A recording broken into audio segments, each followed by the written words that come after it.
Good morning, good morning. How are we all on this wonderful Good Friday? So, I've got some. Oops, I'm supposed to be getting up now. Or at least that was my second alarm anyway, going off, which is really weird because I didn't set it. Interesting. So, got some interesting things to discuss with you today. So, it's Easter, and this could be quite controversial what I'm going to do. So, what the heck? Let's just do it anyway. Some of you will get it and some of you won't. That's all right. I'm not here to please. I'm just here to, I don't know, just put this out and see what happens.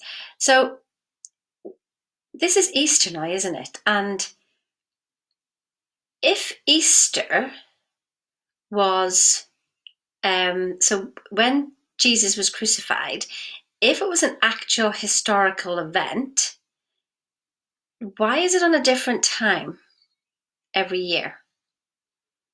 And then we can go on cosmology, because of the moon and where it is. But my birthday doesn't change depending where the moon is or the planets are. My birthday is my birthday, 1st of April, every year. Yep, All Fool's Day. Yep, that's me. Hands up. So, this is some work by Neville Goddard. And you'll find a lot of his stuff in this is a great book here, actually, The Power of Awareness. But so if anybody's interested, and he's really taken the Bible. Like when you look at all the books that we've got in the world and how things change, and people have written this and written that and written the other, there's some books that just stand the test of time. And some books are really, really deep, deep, deep. Now, what's the one book that stood the test of time? The Bible. What's one thing in ourselves that stands the test of time? Our own awareness. It never changes, does it? The outside changes, our consciousness changes, but our awareness of our consciousness, our awareness of our body, that never changes. That is the same all the time. Like whenever you were maybe 8 years old and you're looking in the mirror, excuse me, then it was the same you looking out at yourself, isn't it? The same thing that was aware of you. What is that? That is your own true greatness. That is universal energy. People call it God. People call it energy. People call it source. That's what you have there. Imagine the power of the universe is you. Wow.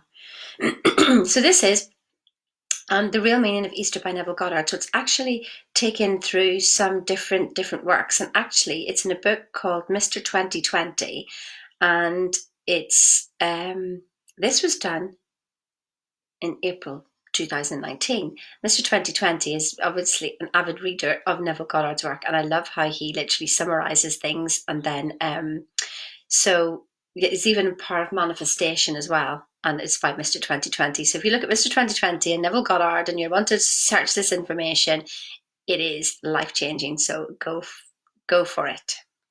So the real meaning of Easter is what Neville is going to share with you today. So you'll notice that Neville shares about Easter as a great opportunity to explore your spiritual awakening to the truth about you, and it has great lessons in how to use the power that we are to manifest the world of our dreams. Let's dive in. So here's some of the words that Neville says. So you look into your own mind's eye and know exactly what you want in this world. When you know what you want in place of what you are, then you are seeking your Savior, Jesus. The story is, don't let him go, but let all else go. So what I understand with Neville is that Jesus is your imagination. Jesus is your all those ideas, and we give birth to our ideas. Yeah. So we didn't need anybody else to put those ideas in our head, did we? Nobody else. Yeah. So what are you doing with those ideas? Do you crucify them? Are they stillborn? Or do you do something with them? Let all else go, because that's all it is. Keep in your imagination.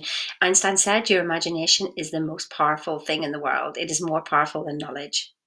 So disengage yourself from the whole vast belief that you formerly entertained and hold on to your imagination in the concept that you are the man you want to be. for you will resurrect and make alive the state that began only as a concept. If you remain faithful to the concept, you will be led right to the fulfillment of that state. It is called in the Bible rebirth. So do you get that? Keep in your imagination, no matter what, deny your senses. This has been one of the most difficult things for me, to deny my senses of the real world, isn't it? By the time you get to 50 years of relying on your senses and reacting, this is a now by really, like we do this with lesson 5 with Bob Proctor's program, and we really understand the intellectual faculties and just how we can train our senses to look for what we want and not to react to what we have. Wow. Imagine if you could do that. Imagine if you could train your senses, because they are antennae and they will pick up whatever you want. So say you decided you were looking for a white Mercedes and you thought of a white Mercedes, and then you go outside and there's white Mercedes everywhere, isn't there? So because you've clicked on something in your senses, and your cells are looking for the white Mercedes. It's not that there's more of them on the road. It's just they were always there before. So what are you training your mind to look for? Are you training them to react? Or would you rather they responded and searched for what you wanted? It is possible. It really is possible. Know exactly what you want in place of what you are. This is the change that you wish to be. Resurrect as in the world. What is the change that you want to be, should I say? Fix in your mind, feel it real now in that state, and you would be led right to the fulfillment of that state. Remember, it is a change in your self-image. I was speaking about this yesterday, and Bob is actually going to be talking about this today. How awesome is this? This is how we all are on the same wavelength. I couldn't believe when I saw Bob's Good News post, and he's talking about self-image today. So that's 12 p.m. EST, which I think is 5 p.m. UK time. Remember, it is a change in your self-image that Neville shares here, because he knew that changing your self-concept is what brings your life and the blessings that you want. Your self-image. If you haven't seen my masterclass yesterday on self-image, it's up there, or is it down there? I don't know, whatever way it is on this page. And then Bob's going to talk about it today. So, and just have an intellectual understanding of these lessons. These are the lessons of water and spirit. Now, this is how a man is born of water and of spirit. If I told you now that as an assumption, though false, if persisted in, will harden into fact, that is a truth, that is water. But water is not enough. You must catch the spirit of it and supply that truth. Well, if I know that I assume that I am the man I want to be and persist in that assumption, I would gradually become that. Who did you gradually become? Notice I said the word gradually. See, some people want miracles happening in a week, that they've been thinking thoughts for 20, 30, 40, 50 years and then think that they can do something in a week. Some people actually do, but most people don't. So you will gradually become the person that you want. And I've done that when I think of who I was whenever I was younger and the different people that I've merged myself into as I've got older. And then one day I wake up and I go, oh my God, I am that person. I didn't even notice it happening. I have the knowledge, but I cannot bring into birth my ideal by bare knowledge. I must put it into action. I must do it. So do you hear that? I have the knowledge, but I cannot bring birth to my ideal by bare knowledge. You've got to act. You've got to do. You've got to be. So then when I do it, I take my Saviour and I crystallize him by the doing. This is the story of our wonderful Easter. Wow. You must be a doer, not a hearer of the world. When you do that, the old you dies, and so the new you can be resurrected. You really do have to say goodbye to the old person. If you hang on to any part of you, you just hang all the results that you don't want in this world, and you will keep them there. And people don't grow. This is why whenever we do look for business results, that it isn't all about strategy. It's 95% mindset and 5% strategy. But what do? We do strategy, strategy, strategy. But that's like being in a car with a limiter on it, that you're going at 40 miles an hour and it's locked in at 40 miles an hour. But you've got your foot on the accelerator working harder, making the engine work harder. Are you going anywhere? Faster? No. Take it from me, don't keep doing that. Don't keep doing the same thing. You've got to have a shift inside here. And this takes the work. This is the work. Get into the spirit of who you want to be and then do your work. Don't do it from the same old person with the same old thoughts. You can do the same thing with anything in this world. When you do it daily, you die daily, as the prophet said. I die daily. Man waits for some little event called death, and he thinks that he is dying. That is dying. That isn't really dying, to the simple reason that the kind of death does not bring about a transformation. For there is no transformation in a physical death, but there is a transformation in mentally dying and dying daily. Die daily to your old concept of yourself. Doesn't happen overnight. You've got to do the work every day.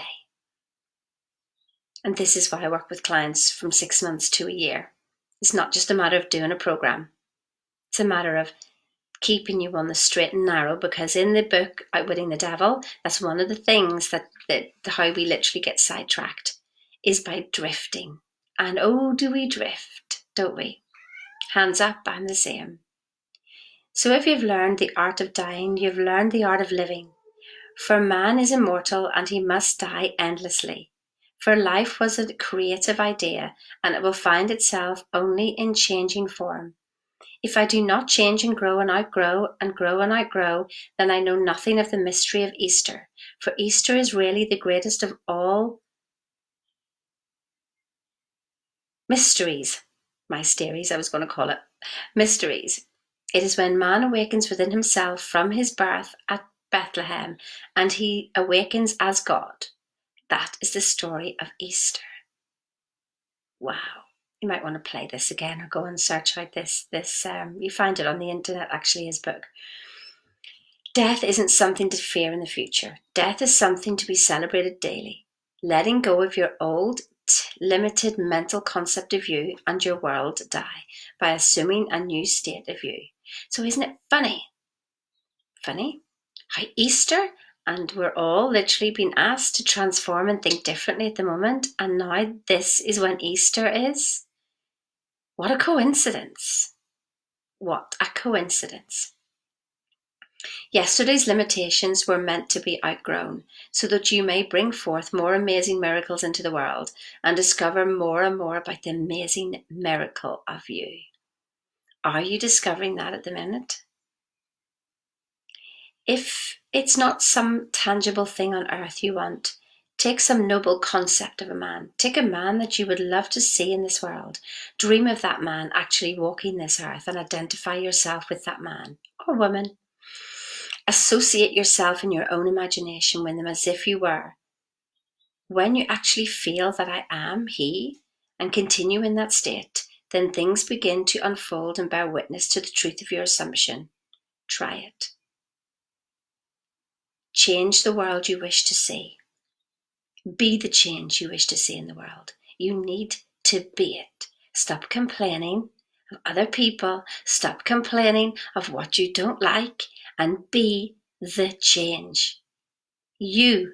It all starts with you, right in there. You first of all. Not somebody else, not your partner, not your children, not the circumstances. You be the change that you want to see in the world. When you say to Bob, I don't like my company, I don't like this, and he goes, change it. Well, I can't, I'm just one person. He goes, you change it. That's all he says to us. You change it. Years ago, I wish someone would have shared lessons like this, someone who lived them, someone who wanted to see the lives of thousands and thousands of blessed by living and sharing these teachings. I got to grow into that man by letting go of the limited me, letting him die day after day, whilst embracing the vision that was first only inside my mind. And this is really for all the people who are on my Thinking into Results program with Bob Proctor. You're getting to grow into the person and letting go of the limited you day by day. Day by day, you're saying goodbye to the limited person that you were and embracing the vision of the person that you want to be. So let the old you die and embrace the new you fully today, and take the time to discover the power of Easter, the love of life, the promise of the resurrection as the who you choose to be from this moment forward. Who are you going to be? Who do you want to be? You must die to your old self and rise to the new self. Who is that going to be? This is the most amazing time that I have seen probably in my life, that all of this is happening around Easter. And when we understand about the planets and everything else, I'm not going to go into that now, but there's a whole journey of the planets and as to why literally that, I'm not even going to go there. So who do you want to be? Die to your old self. You've got to say goodbye to that old self. You've just got to. And then the new self can start to go, but you've got to do it every day and don't give up. Do it every day. So what's going to be different today? Who do you want to be?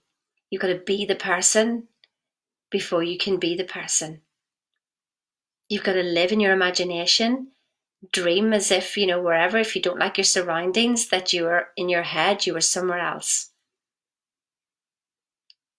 Who is that? What are you going to do differently today? Amazing times. Have a wonderful, wonderful, wonderful Easter weekend, and I'll see you soon. Bye.